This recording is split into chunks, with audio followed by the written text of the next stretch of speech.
আসসালামু আলাইকুম রহমতুল্লাহ। আশা করি সবাই ভালো আছেন।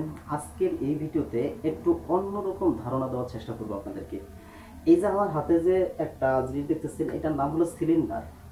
এখন এই সিলিন্ডারের ডায়া কত এবং হাইট কত, এটা কি জন্য তৈরি করা হয়, আজকে এই ভিডিওতে বিস্তারিত আলোচনা করব।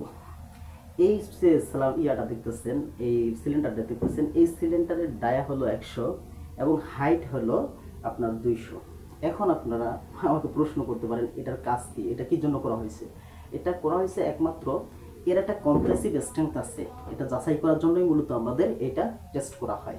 এটার ওয়ার্কেবিলিটি, যেটাকে যার কার্যোপযোগিতা কতটুকু আছে তা যাচাই করার জন্যই মূলত এই সিলিন্ডারটা তৈরি করা হয়। এখন আমরা এটার প্রসেসিংটা নিব। আমরা সর্বপ্রথম যখন আমরা এটা তৈরি করি, তৈরি করার পরে কাস্টিং শুরু করার সময় এই দেখেন আমরা এটা প্রসেসিং করি। এটা হলো সিলিন্ডার মূল, আপনারা দেখতেই পাচ্ছেন, এটা হলো সিলিন্ডার মূল। এই সিলিন্ডারের মূল দিয়েই মূলত আমরা এই সিলিন্ডারগুলো তৈরি করি।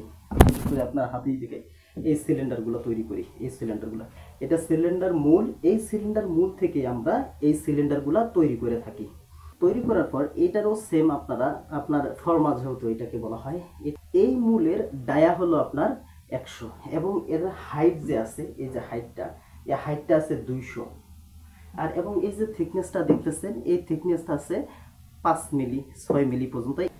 আমরা সিলিন্ডারগুলো তৈরি করার পর যখন আমরা সিলিন্ডার মূলে নিব, সিলিন্ডার মূলে যখন এটা আমাদের কাজটা ক্লিয়ার হয়ে যাবে, ক্লিয়ার করার পর আমরা সিলিন্ডার মূল থেকে আমরা খুলে নেব। খুলে নেওয়ার পর আমাদের যে এই সিলিন্ডারগুলো আমরা অনেকগুলো তৈরি করে থাকি, এই সিলিন্ডারগুলো তখন আমরা মার্ক করি। আমরা মার্ক করার সিস্টেমটা আমি আপনাদেরকে দেখাই দিচ্ছি। যখন করি মার্ক করি কিভাবে, যে এটা কত গ্রেডের ঢালাই করছি, কত গ্রেডের কংক্রিট দিয়ে ঢালাই করছি সেটা লিখে রাখবো। যেমন আমরা এটা C35 গ্রেডের এটা ঢালাই করছি।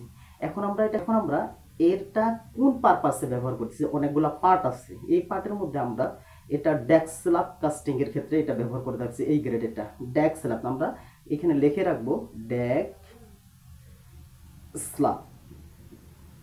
স্ল্যাব। এবং আমরা লিখে রাখবো এটার স্পান, অর্থাৎ কত নাম্বার স্পানে এটা করা হয়েছে, কত নাম্বার স্পানে এটা ঢালাই কাস্টিংটা করা হয়েছে সেটাও লিখে রাখবো। স্পান।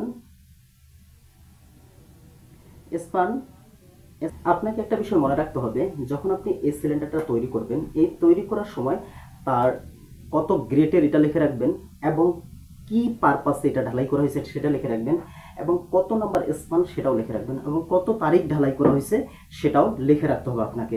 যেমন আমি আপনাকে লিখে রাখছি ডেটটা, কালকে ডেটে কাজ করছি, এটা 9/11/2024 এত তারিখে। স্পান হলো আপনার 9 এবং 10 নম্বর স্পান।